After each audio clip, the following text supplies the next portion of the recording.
We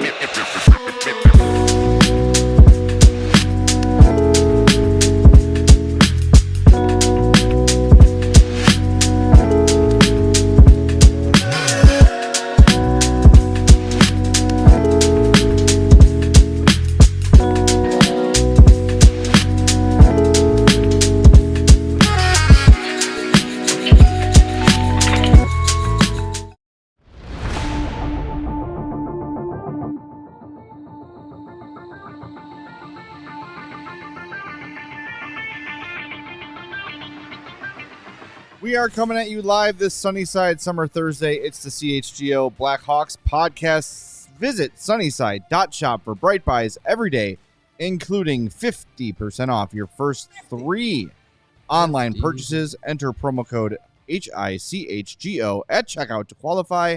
Exclusions apply. Sunnyside Cannabis Dispensary. Bright buys every day, only for 21 plus or Illinois MedCard holders. Hi, everybody. Happy Thursday. Hello. Happy Sunnyside Summer Thursday. Thanks for being here. Jay Zawaski, Greg Boysen, Mario Tirabassi. Lawrence is over there. You can't see him, but he's here. We promise. Day 2 of Prospects training camp, or whatever you want to call it. Tom Kurvers. That's it. The training for the Kurvers. I do training for the Culvers all the time. Training for the Kurvers is different. We're going to hear from Colton Dach. We're going to hear from Landon Slaggert. We're going to hear from Drew Commesso. Lots to get to today on this one. But, fellas, I got to arrive today a little bit early. Left super early because of how bad traffic has been. So I got to the rink around 9:30 and checked out the West Rink at Fifth Third. And almost every Blackhawk was there practicing, getting ready. I'm not talking about the prospects. I'm talking about Connor Bedard, and Nick Foligno, and Seth Jones, and everybody was over there. Tyler Bertuzzi was over there. Pat Maroon was over there. Big man, big beard. Oh, yeah. He's a imposing fella. Can't wait to stand next to him. Vinny Hinostroza was there in Nashville Predators gear. Ooh, Jared Tenorti was there in generic black hockey equipment.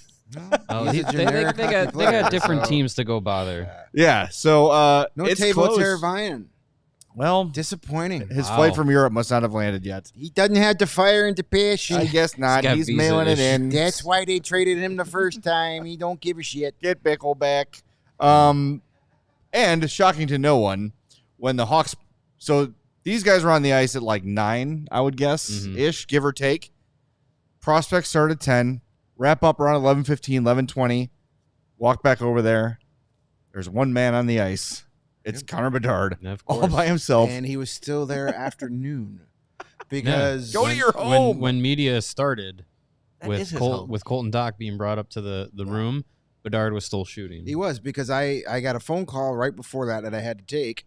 So I missed out on the Colton Dach, and I was standing in the hallway on the phone call. And when I hung up, saw that Colton was still speaking, so I was waiting, and I looked, and Connor Bedard was still shooting pucks. And this was at like noonish. So you're talking a good hour after everybody left. He's still out there.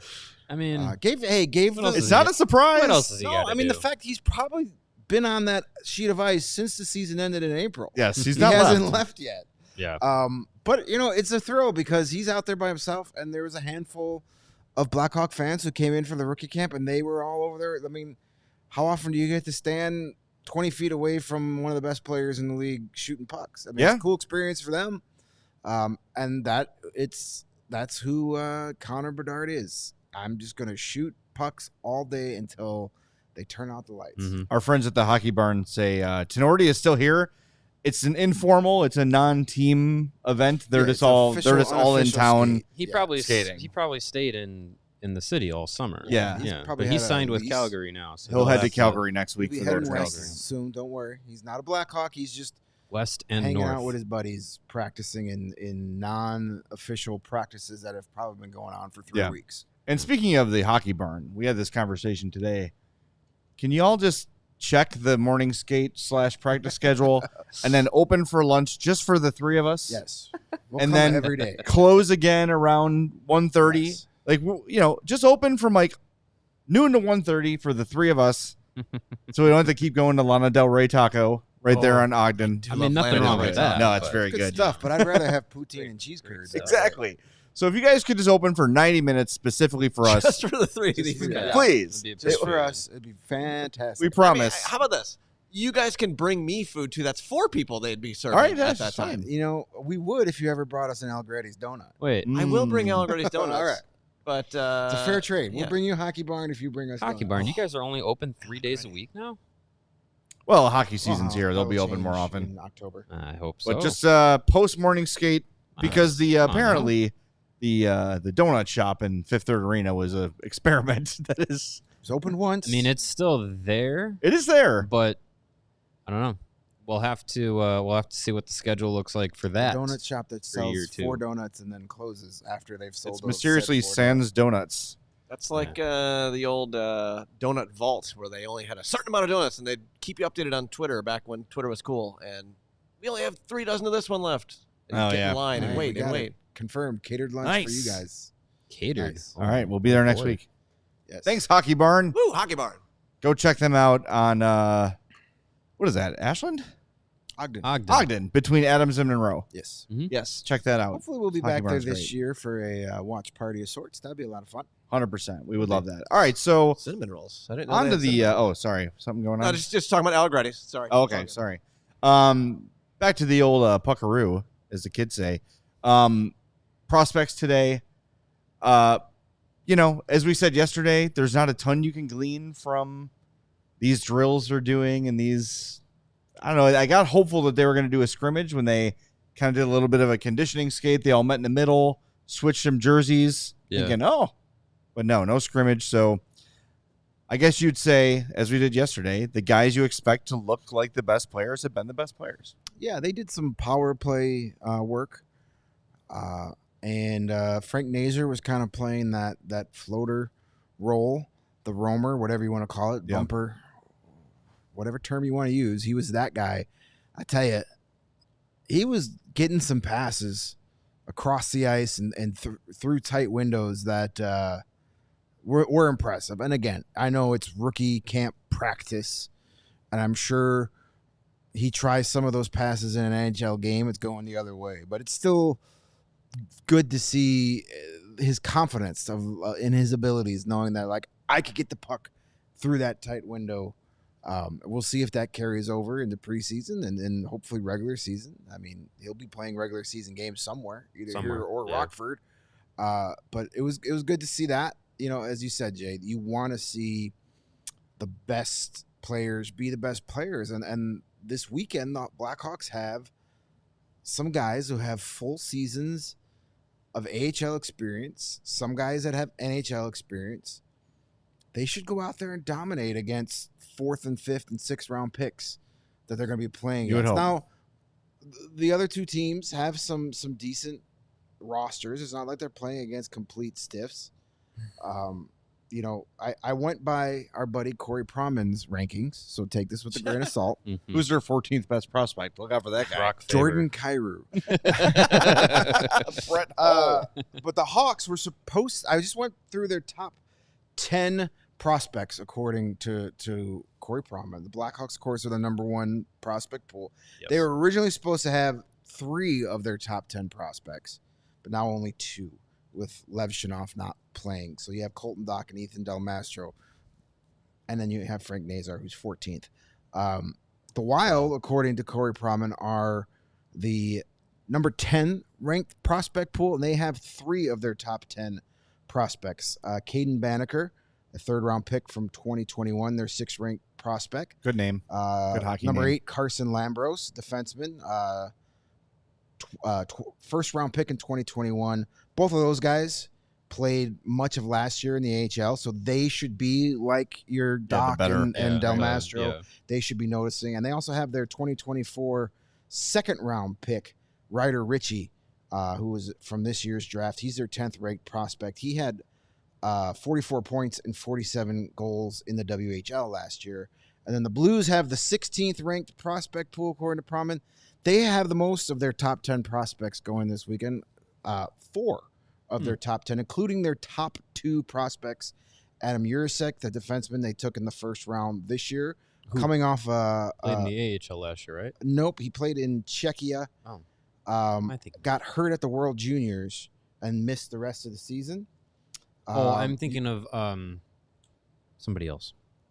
He's likely going to be in the OHL this year with the Brantford Bulldogs, unless he has a crazy preseason. I'm thinking of the other Jurasek, David Jurasek. Yes, he played. He played in the AHL. Yes, Yeah, okay. he is the Blue Jackets prospect. I believe so. Yes, he played a lot in Cleveland. Their number 2 is Dalibor Dvorsky, their first-round pick from last season, who had 45 goals and 88 points in 52 games for the Sudbury Wolves. So he's likely going to be back in the OHL again this season. But so they're going to have their top 2 prospects. They're also going to have their 6th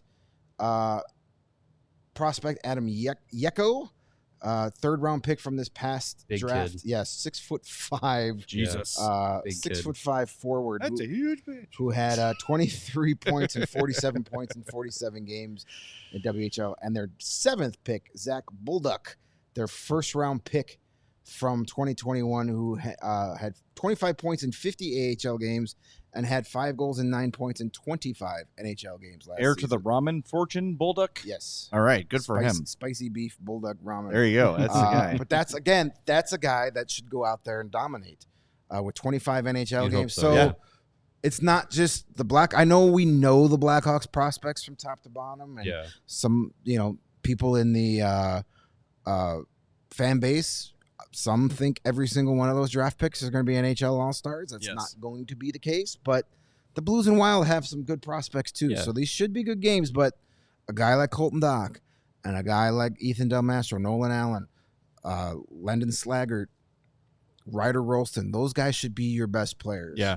Well, let's talk about Doc a little bit because Anders Sorensen went out of his way in practice today to say that he really looked good today. Mm-hmm. He said he looked good yesterday, but took a noticeable step today, was asserting himself more. And one thing Sorensen said that was really interesting to me, he said Doc has to play with emotion without being emotional. Right. Which was, I don't know, it's kind of like some hippie dippy kind of stuff. But what he's saying is, and we've heard this a lot about Colton Dach, and he said it himself, and we're going to hear from him here in a second.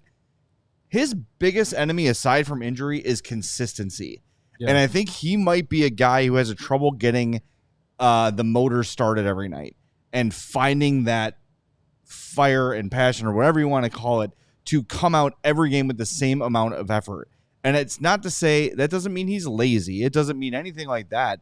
But I think some guys struggle just based on their personalities or whatever to find that fire within. And he's got to find a way to 82 games a year, light that fire and be effective for 60, maybe 60 plus minutes.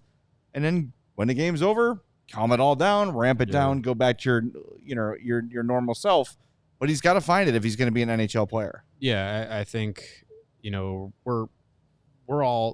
all human. We're all human. I mean, it's something that, like, you think about your day-to-day going to work. There are days where you're just like, you have a deep sigh and you roll your eyes and you're like, all right, get through this day. Like, NHL players have that too, but it's just because of the nature of their job.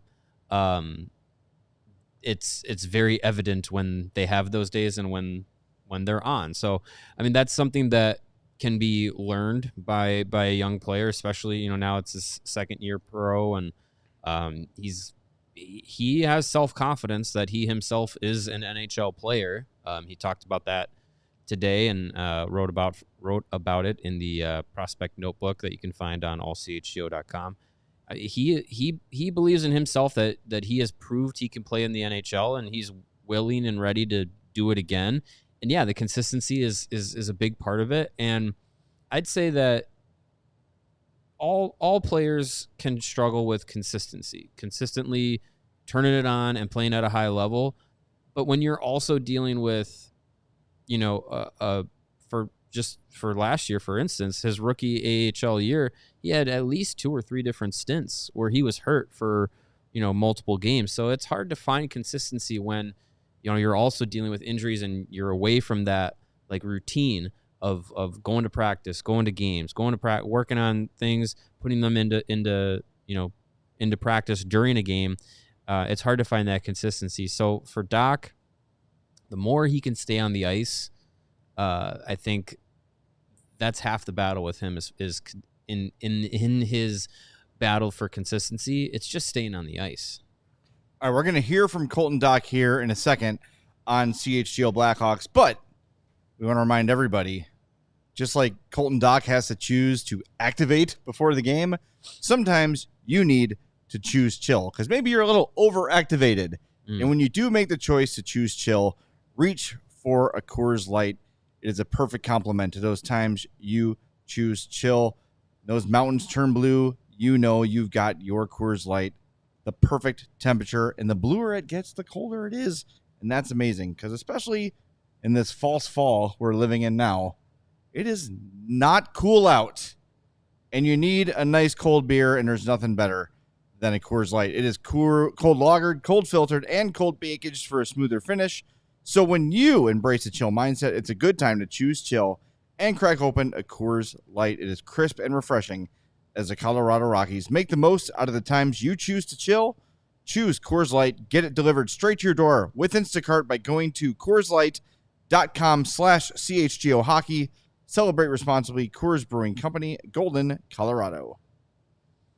And if you are looking to hire, if you have a job that's open or a roster spot that's open and you're looking to fill it, I don't know if Indeed can help with NHL roster spots, but it can definitely help you with your everyday job, and it can help you find the candidate because Indeed is driven by the search for better.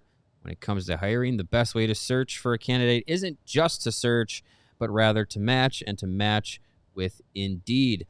If you need to hire, you need Indeed because Indeed is your matching and hiring platform with over 350 global monthly visitors, according to Indeed data, and a matching engine that helps you find quality candidates fast. You can ditch the busy work and use Indeed for scheduling, screening, and messaging so that you can connect with candidates faster. And Indeed doesn't just help you hire faster. 93% of employers agree Indeed delivers the highest quality matches compared to other job sites, again, according to a recent Indeed survey. And just for listening to this show, you know what you get? You get a $75 sponsored job credit to get your jobs more visibility at Indeed.com/AllCity. So just go to Indeed.com/AllCity, ALLCITY, right now and support our CHGO Blackhawks show by saying you heard about Indeed on this podcast. Again, that's Indeed.com/AllCity. Terms and conditions do apply. Need to hire? You need Indeed. All right, before we hear from Colton Dach, do us a favor and smash that like button for us. Make sure you hit subscribe on the YouTube page as well. Podcast listeners, like, subscribe, 5-star review, please, on Apple Podcasts or Spotify if you've got the time. And if you're watching us on Roku, welcome channel 260. Add us to your favorites so we are very easy to find on your Roku stick or Roku app. We are there 24/7, so make sure you check that out if you have a Roku device. All right, here's Colton Dach. After today's practice, he's responding here to the question, how do you feel about your NHL readiness? Honestly, yeah, I think last year I came in, I thought I was, had a really good camp. I proved to them that I could play in the NHL, and I wanted to do that first and foremost. And obviously the injuries, they suck, but they build adversity and come back this year ready to play. How have you felt like with each injury, knowing that it's kind of set you back? Did it get frustrating, overwhelming? I think it's always frustrating, especially when you got to miss a long period of time over things you can't really control.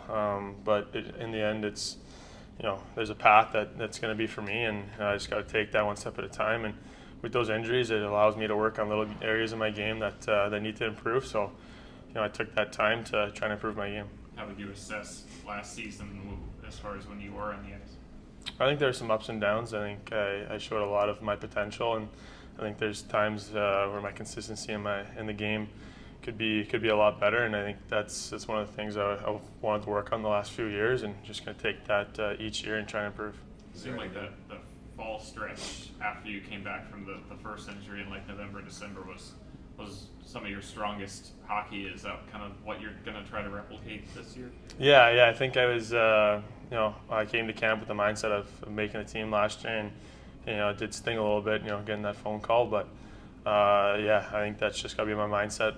If I go down, it's just play that type of style, play a heavy, hard, skilled game, 200 feet, play defense, offense, and just play the game. I think that's the best, is when I'm not really overthinking it, just playing.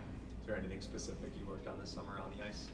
I think a lot of it was just my feet, keeping my feet moving, crossovers, trying to get more speed, more jump in my game, work on the defensive side of the puck a little bit more, stick on puck type of things, and that's something Kirby's really good at. So it's nice to have him out there on the ice. When the team goes out and signs 4 or 5, 6 forwards, veteran forwards, do you look at that and do you get frustrated? Do you take it as a challenge? How do you view that when you look at your own path to the NHL?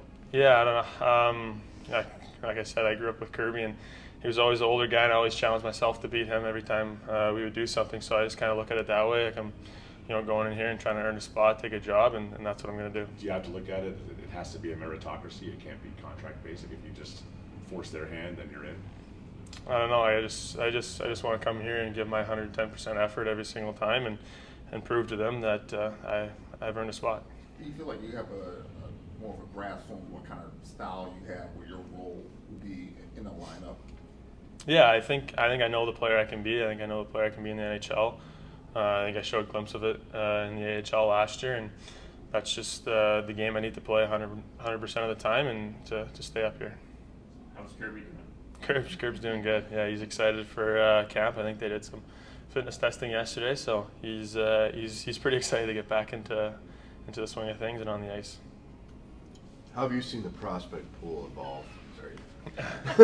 No, it's Chris is halfway out the door. How have you seen the talent pool and even the size of the prospects evolve over the years that you've been coming to this? Yeah, no, this is my 4th rookie camp, and each year they've had some pretty high picks. Like Kevin was unreal, and then we had Connor, and now we had some younger kids out here that I've got to know a little bit, and it's just it's amazing to see how skilled they are. I think that's something that a lot of coaches are doing in the summer, is teaching a lot of more one-on-one skill, and they've if you guys watch, they got a lot of it out there, and they're fast. So it's awesome to see that they're drafting some good players. What do you consider to be your strengths to get back to what you're saying about your style? Like, how do you view it? I think it's all power. It's all using my body, using my size, my feet, trying to protect the puck, hold on to pucks, being physical. I think that's the area that's gonna earn me a spot in the paint. Getting pucks in and out, and just playing heavy. There he is, Colton Dach, after today's practice, and it was asked to him and a bunch of other people. I think someone's working on a column about all the veterans coming in this offseason, and if that kind of signifies to them that maybe they're going to be the odd man looking out. And I look at somebody like Colton Dach, who probably, I don't know, I'm a little surprised he hasn't gotten an NHL opportunity yet. I know part of it had to do with injury, but I just wonder if he feels like his time's running out a little bit, and hopefully I don't know. I know it's only his 2nd year pro, but Yeah. You look at who's coming and the kind of style of guys who are coming. You look who's already here. I don't know. And he wasn't drafted by Kyle Davidson. So who knows? I really like him. I think he's going to be good. I really want him to get an opportunity. But when I look at this roster, I don't know where he fits.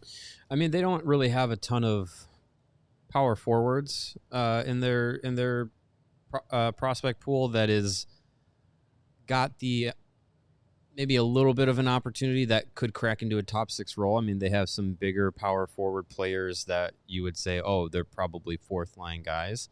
You look at some of the higher end forwards in the group, a lot of them are in that like 5'10", 6 foot range, built with speed, built with high skill, which is good to have. But, clocking in at 6'4" and around 200 pounds, maybe a little bit more than that by now. I mean, that's a guy that could play a physical role. He's not going to be Eric Lindros or anything like that, but can play a physical role, play in front of the net, play in the corners, and have an edge to his game. That's the kind of guy that they don't really have in that potential top 6. So, I mean, yeah, if he figures things out, plays at a consistent level, and, does the things that he's being asked to do to get to the NHL level, and as Anders Sorensen said, talked about like playing with some emotion, but not being able to like go too far and let it get the best of you. I mean, if he tops out doing all those things the right way, like he can be a very effective player. And I think he has the confidence to do it, and he has the ability to get under opponent's skin. I would like to think that he's going to figure it out. He's got a chance to crack the NHL roster at some point this season. And you look at some of the guys that they brought in that you would say, oh, they're in his way. Mikheyev's only got 2 years here. Craig Smith and Pat Maroon, they're on 1-year deals. Probably less than a year, honestly. Yeah, you imagine both potentially. those guys traded. Yeah, so I mean, it's not to say it's make or break this year. I think there's still some runway for Dach to figure things out and be able to get to the NHL and do it here in Chicago and be, a mainstay. It's just going to take a little. For some guys, it just takes a little bit of time, and for some guys, it's just, they're skilled enough, but the opportunity it's not the right time. Well, he's still only 21 years old. Like, we're not talking about a 24-year-old that's been fermenting in the AHL for 5 years now. Right, yeah. And you also got to remember, a lot of people criticize the pick because who's joining us? I don't know who that is. Is it a spam call? Is it that? Yeah, from Cary, Illinois. Is it that? Yeah, I was gonna say, is that number from yesterday? But like, a lot of people they picked Colton in the second round, and a lot of people are like, you probably could have got him in a third or fourth, and you did it because that was you your had classic Kirby Stan and- Bowman move. Yeah, PR move. Look at us, and Whoa. yeah, they had. Do not answer the call. I don't want to No. talk to Terrence Q. I What don't if think it's it's Terrence? Oh, it could be someone for Bulls or something. I don't know. I don't know. It's I don't not the know. Bulls show. Tell him he's got the wrong number. Anywho, the hell were we talking about? Yeah, exactly. You picked Colton Yeah, Dach in the you second picked him round. in the second round. Oh, take the phone jack out of the wall. Can you mute Jeez. that? So yeah. you took him in the second round, but It was like a nudge, wink. right, We got hey, Kirby's brother. Look at how cute this You photo know, opportunity yeah. is going Right. to be. The whole family's But there. That's not to say he also wasn't Right, worthy of being, Sure, picked sure. in that range. right. But the thing is, with him, I still think he's got a real good shot of being an NHL player. You listen, he's got the size, and the Blackhawks lack dynamic big players, so he could definitely be one of those guys. But when we talked to, and Colton said a little bit there, but when Anders Sorensen talked about him, he laid it out and said he needs to be consistent. He needs to play with that emotion every day. Yep. He needs to stop being hurt. Like, laid it all out. So it's the reason he hasn't made his NHL debut yet is pretty clear. He hasn't played consistent enough, and he hasn't stayed healthy long enough. Like he said, he was our best player in December, and then he's hurt again. And then when he came back, he never got back to that level. Right. So he laid it out. Be that physical presence. Be that guy along the boards in front of that. You've shown you can be that guy. Be that guy every shift, and you'll be in the NHL. Yeah, and I really hope he does, because it feels to me like once Colton Dach gets a chance, he's not going to look back. I don't know. I just, again, be health nice. aside and knock on wood and all that stuff you want to say, like he just, like you said, Mario, he checks the box the Hawks don't really have, aside from Pat Maroon and Craig Smith, who are certainly rental type players at this Right. point. So I want to see him get that opportunity. I don't want to see him get discouraged. And as someone who, when I played sports in high school, battled injury, it is very easy to get discouraged.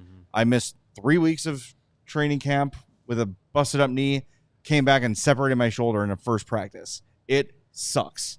And it takes a mental toll on you. And what Colton said was, I used the time I was hurt to tweak and enhance other parts of my game that I was able to work on. Yeah. So that's good, and that's a good attitude. But you wonder, like, how many of those can he take, and how many, I don't know, how many like trips to Rockford without a chance at sniffing the NHL level is he going to keep his head up for? If I don't want to say motivation's a problem for him, because no one has said that, but if finding the energy and finding the enthusiasm every game has been a challenge for him, I feel like every time he doesn't get a chance, it might put a dent in that. I don't know. I'm probably overthinking it. I just think the kid has so much potential, and we've seen him look so good. I really just want to see him get an opportunity and keep it. Yeah. because he would add a lot to this team if he makes it. All right, we've got more to come here on CHGO Blackhawks. If you've not hit the like button already, please do. We would appreciate that. And be sure you're subscribed as well. We're going to hear from Drew Commesso on the other side of the break zone, as well as Landon Slaggert, who talks about his kind of interesting role as a Hawk as the veteran prospect. So that's an interesting angle coming up from Landon Slaggert here in a minute on CHGO Blackhawks. But we want to remind you that with our friends at Empire Today, you get shop at home convenience, the right product for your needs, quick and professional installation, and a low price guarantee. At Empire Today, they keep shopping for floors simple with a curated product selection. Their philosophy is to help you find what you need and not overwhelm you with thousands of choices and substitutes. They're only giving you the best stuff. And they've got their virtual floor designer, which is a great way to see how your new floors are going to look in your space. Instead of just guessing, it's easy to snap a picture and you can see instantly how they're going to look in your room. They service their own warranty, so if you do have an issue with your floors, you won't. But if you do, they service all the warranties themselves. Schedule a free in-home estimate today. All listeners can receive a $350 discount when they use the promo code CHGO. Restrictions apply. See empiretoday.com/CHGO for details. And if you want to get fitted out in the best sports gear around, you need to dial up on the interwebs. Our best buddies over at FOCO. They've got hoodies, shoes, signs, bobbleheads, and everything in between. Did you get some Blackhawks tickets last week? Are you going to go to a game where you can show off your love with Blackhawks branded friendship bracelets? Whether it's jackets, beach wears, or even overalls, there's something for fans for almost every occasion, including the banana hammock. That's good at every occasion. Oh, yeah. Plus, we've had a lot of our set decorations, as you see behind us, have been donated by FOCO. They have all the awesome Connor Bedard bobbleheads, the Connor Bedard Stan Mikita. They're going to have the Connor Bedard holding a Connor Bedard bobblehead. The Inception bobblehead. Yes. My favorite one. So can't wait to see that one. So go check them out, foco.com, or click the link in the show description. And for all non-presale items, if you use the promo code CHGO10, guess what? They're giving you 10% off. That makes sense. Perfect sense. That's an effective promo code. I like that we've updated the FOCO graphic with the new QB. Yeah, I just where's my Blackhawks love? Where's the Bedard holding a Bedard? Well, bobblehead? those two teams in the middle have had a lot of opportunity. success recently, so they need your Yeah. spots. Well, I mean, at least they're guys that are still in the town. So Well, I do like that the choice for White Sox was Frank Thomas because legends never Yeah, leave. we do need Yeah, to I get mean- one of those baseball guys out and put a hockey guy in there. Yeah, I agree. Yeah, that'd be I did good. ask that. No response. Well, we'll figure it out. Tired of being discriminated against around here. Right? So we heard from Drew Commesso today at camp, and one thing that struck me about him is that guy knows how to do an interview. He is practiced. He is like, I almost yeah. felt like he was reading from a script. I was going to say this feels like a book report. Yes, it does. He got the questions before the interview.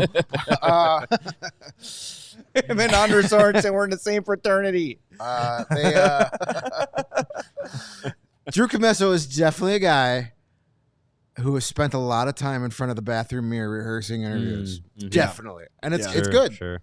He has a lot of good things to say. So Sorensen was asked about him today and just kind of the development process and His favorite thing to talk about. Goalies. yeah, goalies. And he said hates goalies take goalies. a long time. You know, they take longer than your average prospect. But Drew Commesso has to recognize that he is a phone call away and an injury away from coming and playing in Chicago. And I mean, would you we're all- guys be surprised if Drew Commesso gets an NHL start this season? I would not. Well, you know, we'll see what happens with Brossoit and his recovery timetable. I think we're all assuming if he's at the 7-week mark of like being ready to go, that kind of puts him like a week. I think it was like a week into the regular season. Yeah, you might miss that first road trip. Yeah. I think we're all assuming like, oh, you just put Soderblom in there because he'll just play backup role. But, you know, if Brossoit needs a little bit more time, maybe they do give Commesso that start of the year. Hey, be the backup for a little bit, get a start or two in to begin the year. And then when Brossoit's ready, you come in and send him to Rockford and it's all fine and good. But yeah, I mean, I I wouldn't be surprised if he plays well enough and they say, yeah, you've earned your way to be the backup to begin the year, even if it is for a short time. So the Hawks open the season in Utah, as we all know. We will be there. That's exciting. Yes. Then October 11th at Winnipeg, October 12th at Edmonton. If Brossoit's not back, I wouldn't feel awful about giving. He's going to miss his two games against his two former teams. Yeah. Brossoit? Yeah. Oh, yeah. I wouldn't mind giving Commesso that Winnipeg start. Whoever the backup is going to get the Winnipeg start. Yeah, because you're not going to. You don't want Commesso making his first NHL game against the Oilers. You would think. Until he shuts him out. Or you don't want to put. You definitely don't don't want- want Soderblom against the Oilers. Well, Though if he sure. thinks they're the Maple Leafs, he'll win. yeah. Do they have a white and blue jersey? Canadian team. You're very unlikely to start Mrazek 3 straight games on the road. So I wouldn't. So yeah, I mean, I wouldn't be I was surprised if Commesso was the guy that started the year as the backup in Brossoit's spot, and just to give him that start of the year, like, hey, here, be in the NHL, take a charter flight for once. They start the season with 6 games in 11 days, which is good for us. It's a lot of hockey. But yeah, a lot of hockey. But yeah, we'll see how it plays out. So why don't we hear from Drew Commesso? This was him after practice today. He was asked, "How was your summer?" It was great. I spent it in Boston training with a lot of NHL guys at BU. Spent a lot of time with Jeremy Swayman, really just studying him on the ice and off the ice. It was fantastic, and I was super fortunate just to have him with me pretty much every day. And he's a great guy to learn from, as well as all the other NHL guys that I got to spend some quality time with. I know last year you worked on lowering that glove hand from Jeremy. Is there anything that specifically, any tweaks you made this summer? I'd say the biggest thing skating with him is his compete level and how he tracks pucks and just how focused he is, even in a summer skate. We had multiple skates at Boston College at, I think, 6:45 a.m. That's a time where, guys are a little groggy, and just seeing him at the other end competing as hard as he could, it really pushed me. And I know that if I can keep my compete level up with one of the best goalies in the NHL, not only will make me better in the short term, but the long term. And it was great to spend a lot of time on the ice with him. How would you kind of reflect on last season and what you learned from that? For me, it was a great building block. I think it was a really good start. I learned a lot. I think I went through a rough patch early in the season, which helped me so much. And I'm really glad that I went through it, because I feel like at the end of the season, I was hitting in full stride. I felt really good about my game to end the year, and I feel like right now I feel better than I did to end the season, which is great. I made some great improvements with my skating, my flexibility this summer, as well as my mental aspect of my game. I feel like I'm ready, and I'm really excited to get camp started. And it starts with a good showing at the rookie showcase and last 2 good practices. How do you feel about the roster that Rockford is likely to field this year? There's going to be a lot more competition seemingly across the board. I think it helps everyone.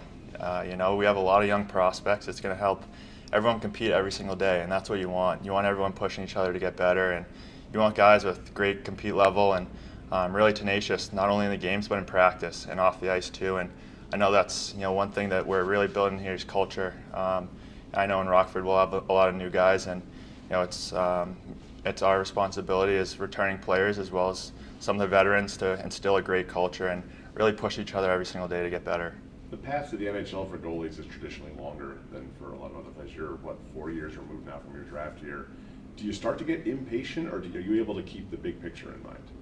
To be honest, I think everyone wants to play in the NHL. And for me, it's just getting better every single day, playing the best I can on the ice, and when the time's ready, it'll come. For me, I feel really confident about my game. I feel great about my game. I know that if I just continue to get better, the time will come. The Blackhawks have been great to me every step of the way. I fully trust them. I know they trust me. And I'm really just looking forward to taking another step this year. And when the time comes, it comes. But when it does, I'll be ready.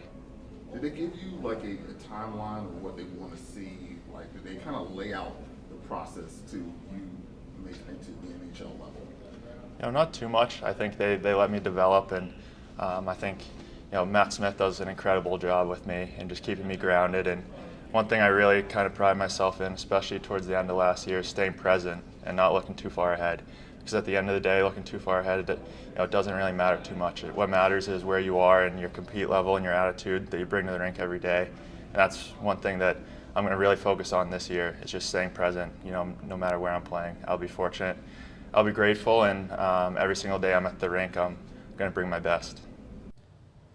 Drew Commesso talking about his camp so far, and Matt Smith, who he referenced, by the way, is the developmental goaltending coach for the organization, spends most of his time in Rockford. So just so everybody knows who Matt Smith is, probably not a name you hear a lot. But just he is such an easy guy to root for, and seems to have a really good perspective about his future. He knows he's good. He knows he's going to get his NHL opportunity, and he understands that he might have to wait for a little bit. Yeah, and I think the goal that Kyle Davidson was trying to achieve with what he did this offseason was two of them: insulate against injuries and create a culture of competition for these young guys, and know that they're not just going to be handed opportunities. So getting veterans in with a case like Colton Dach, with a case like Frank Nazar, and the defensemen and the goalies too. Like you have to go out and earn these spots if you truly are. If you feel like you're ready to be in the NHL, you have to prove it. You can't just talk about it. And I think we've seen with some of these guys, if they're given an opportunity because they're the only logical person to give it to because of numbers, sometimes that doesn't go well. Like with Lucas Reichel, it was kind of just like, well, he's in the NHL because he kind of has to be, and then it was forced. So I feel like creating that competition and that mentality of I have to prepare maybe even more than they expected so that they can be ready for their call to get up to the NHL. I think Commesso is a guy that understands that and is confident in his abilities and is confident in the work that he puts in.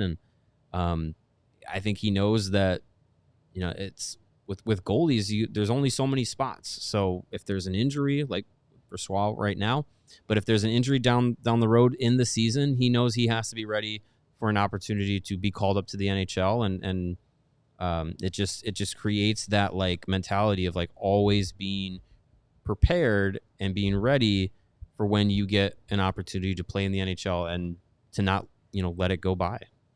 Yeah, I don't think bringing in Brossoit was like changes Comesso's trajectory or changes his development plan. Yeah, I think if Arvid Soderblom could have been a replacement level NHL goalie last year, you don't sign Brossoit. Like probably not. Yeah, he's still in the NHL and is your backup. So it's not like, well, this is us saying Commesso needs 2 more years. No, this is us saying Arvid was terrible last year, and we can't have a liability at that position. Can't be dropping games. So, Commesso, 1 year of pro hockey. Like goalies take a lot more time. I know, and it's not linear for any player, but it's definitely not for goalies. Some goalies can come up by the time you're 22 or 23, 1 or 2 years in the AHL. Some goalies, Corey Crawford's a great example, needs 4 seasons in the AHL before getting his shot and then becoming, one of the best the franchise has ever seen. But you've got Mrazek here for 2 more years. You got Brossoit for 2 more years. Mrazek was injury history. Maybe next season, not necessarily this season, maybe next season, he gets Wally pipped. Dated reference, yes, but watch the Lou Gehrig story. Yep. Maybe he gets. I want Commesso. True Bledsoe. Yeah, he gets Commesso. There you go. He gets. Excuse me. Get him another full season in the AHL. Let him be the guy. Yeah. We saw as the season progressed. Yeah, they pretty much did Stauber, Commesso alternate, but when it came to the playoffs, it was Comesso's team. Give him another full season. Maybe next year, Mrazek, I'm not rooting for this, but maybe Mrazek, the injuries start showing up, and then Commesso gets called up and then forces his way to stay in Chicago. Yeah, I mean, look, they're not married to any of these guys, and none of them, as I'm reviewing here, have no movement clauses. So Brossoit or Right. Mrazek could be traded any time. Good goalies are always at a premium. Teams looking to load up for the playoffs or dealing with injuries. So if Commesso is so good that you can't help but keep him, you can't help but call him up, then they'll figure it out. Right. But I think patience is the mindset here. It's been the theme of the show all day with all these guys we've heard from has been patience. Right. And as we heard from Anders Sorensen yesterday, when asked what his job is, he didn't say, I want to win the Calder Cup. He said, I want to develop. My job is to develop. And I'm sure he would love to win a Calder Cup, of course. But the primary focus is to get these guys ready for the NHL, as it should be. Yeah. Calder Cup, they're fun. They're exciting. Yeah. Everybody wants them. Great. Banners hang forever, right? But the point is to get these guys as ready to play for the Chicago Blackhawks as they can. And I think that when you talked about the Stauber and Commesso split last year, when it came to the playoffs, we're like, no, our future is Drew Commesso. Drew Commesso is getting the playoff starts. That matters. And he's better, but right. he gives him a better chance at a Calder Cup too. But with development being the key, those opportunities are always going to go to Commesso, and that's how it should be. Yeah, and I think it's pretty obvious. You have Commesso in Rockford, and then you use another second-round pick. Commesso was a second-round draft pick by the previous regime. But you use another second-round pick on Adam Guyan, who's years away. But it's obvious that this regime, the way they're thinking is like the goaltender is going to be the final piece. That's what's going to take the longest. So we've got our two veterans here for 2 more seasons. Yeah. And then we'll see where our young guys are at and go from there. If we need to bring in another veteran free agent, so be it. They're giving the goaltenders as much time as they need. They're a very important part of the process. Obviously, you've got to have a goalie to win a Stanley Cup. You need good goaltending, but it's also hence Commesso and Guyan together. I mean, maybe they'll be a tandem one day. That'd be nice. The goaltending should be the last piece of the puzzle here in the rebuild. You have 2 good long-term prospects in the system, and then a goalie. You can win Stanley Cups without elite goalies, but you can't win Stanley Cups without elite defensemen. Exactly. All right, let's hear from who do we miss? Who are we missing? Slaggert. Landon Slaggert. Yes, the veteran prospect. It's funny that there's multiple guys who have already played NHL games but have never participated in an NHL training camp. Yeah. Slaggert and Nazar both have games under their belt but have never participated in training camp. Colton Dach's 4th prospect / training camp. Yep. Oh, you're going to hear he describes in detail his very, very whirlwind move from Notre Dame to the NHL to where he is now. So he was asked, Landon Slaggert, what are you trying to get out of this camp? Yeah, I think it's such a unique position that I'm in. Just going from Notre Dame, where you're a veteran guy, then towards the end of the year, it's everything's new. I'm a rookie again, and then here I'm looked as more of a veteran presence this rookie tournament. So it's definitely managing all that, trying to help the young guys out, but also using this as a stepping stone into training camp. I think getting your legs under you, getting your lungs going, but also working on your game and kind of showing the management staff how far you've come in the off season. You've shown you can play in the NHL. How do you look at it when the team goes out and signs a whole bunch of veteran forwards to kind of clog that path up? Yeah, definitely. I think it's great that they're doing that and adding some veteran leadership and some good guys in those positions. It doesn't change my mentality, though. I'm going in with a great attitude, great effort, and just showing what I can do. That's all I can do, and see what happens from there. How was your summer? It was awesome. Yeah, I had a great summer. I was just back home in South Bend, so training with the Notre Dame guys. They were back for summer school, and then we actually just had pro camp last week. But the big thing this summer, my brother got married up in northern Michigan, so that was a lot of fun. I had a speech that I had to do, so it was good to get that out of the way. But I was a little nervous leading up to it, but once you get up there, you're speaking on behalf of your best friend. It's pretty easy. Do the Notre Dame guys look at you differently now that you played in the NHL? Not at all. I think they're getting annoyed with me. I'm always over at the hockey house. It feels like, I'm the annoying uncle that's not leaving anytime soon. So, no, it's been a lot of fun hanging out with those guys. How's it been being reunited with Anders? And Is he like what you remember as a kid? Yeah, he definitely is. You know, I feel like he helped my game a ton when I was at the Mission. We were together my U14 and U16 years, and I think both of those years ended in national championships. So I hope that we can continue that success. But no, he's great at developing guys and just a guy to lean on. So it's been awesome being on the ice sheet with him the past couple days. Having that time last, do you want to follow up? Oh, I just want to follow up a bit. Your father said that your history with them kind of played a role in your decision with signing with the Hawks. Is that the case? Yeah, definitely. I think there's a lot of guys that I was familiar with in the organization, Coach Anders being one of them, and it just makes it for an easy transition and a comfortable decision. So yeah, Coach Anders, we go back a long time, obviously, so it's just great to have him on the staff here. That time you had with the Blackhawks last year, does that allow you to come into camp just feeling more comfortable, knowing that you kind of know your bearings in the environment already? Yeah, 100%. I think it definitely takes some of that stress, that pressure off. But at the same time, it is my first training camp, so I am leaning on some of the older guys, the guys I played with last year. I talked to Nick Foligno yesterday, and obviously he's a great leader and helps the young guys out. But just giving me the tips and tricks, and not to be timid going into camp, just play your game and show them what you can do.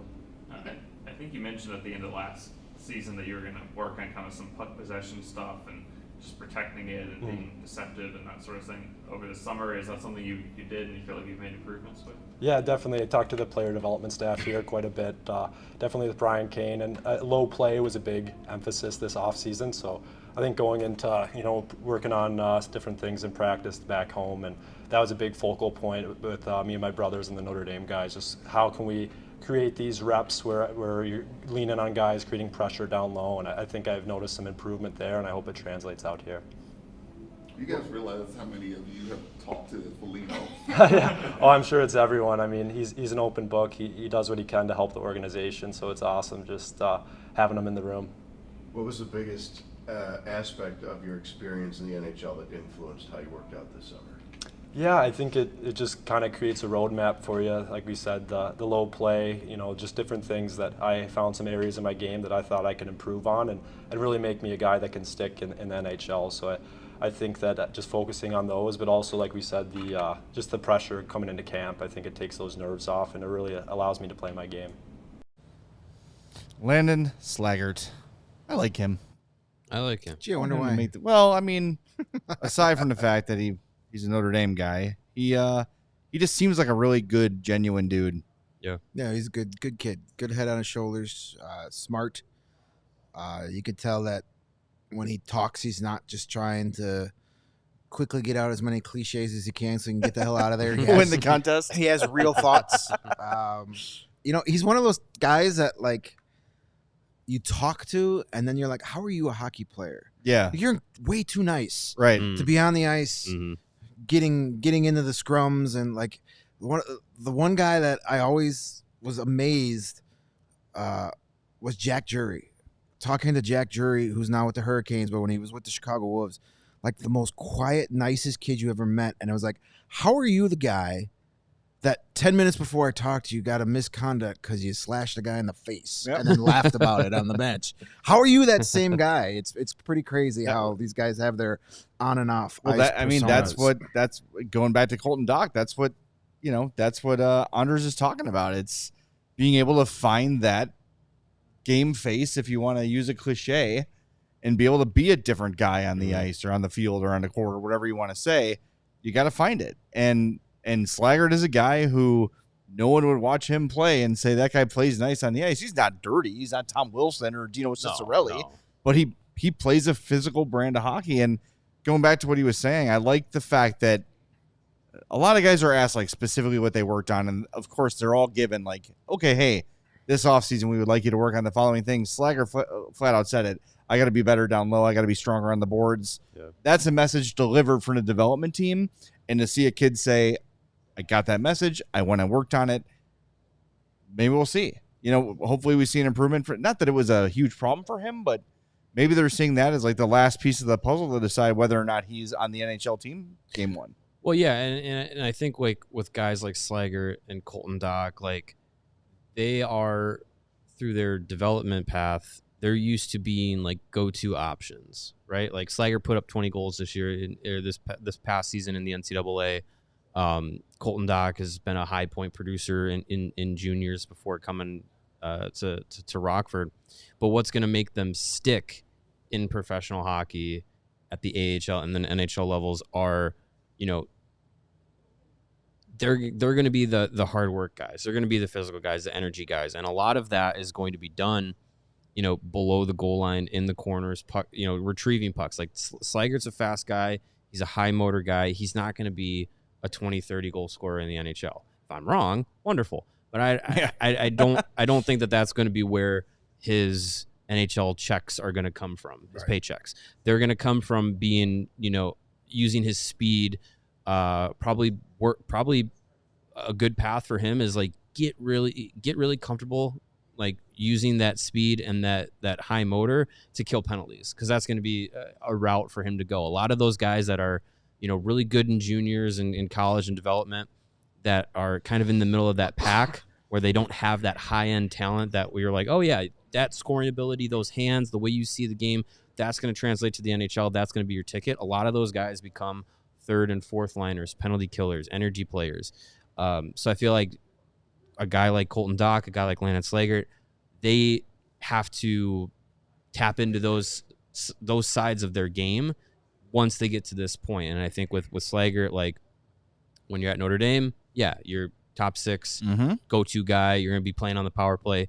He's got the net front on power play too for this Tom Kurvers weekend.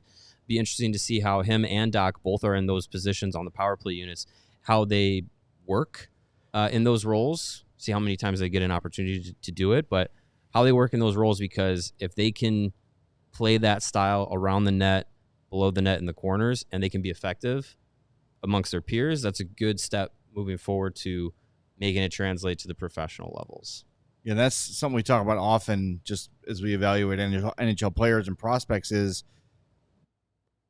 at some point, all of these guys were the best player on their team. Right. Some closer to their NHL time than others, but at some point, the worst NHL player was dominating everyone he played against. Mm-hmm. And they have to figure it out that, okay, at this level, we talk about Dave Bolland all the time, who put up comical numbers in 140 with the London Knights. Just hilariously, come on, that can't be right. That has to be a typo kind of numbers, and got here and said, okay, my role in this league is different. John Scott talked about it when I interviewed him years ago with the Score. Like, it's like I was the best player my whole life. And then I got here and I'm like, I'm not good in comparison to these guys. And I have to find my way to stay. And I think that's the message that Dach has gotten. It's the message that Slaggert's gotten, especially Slaggert.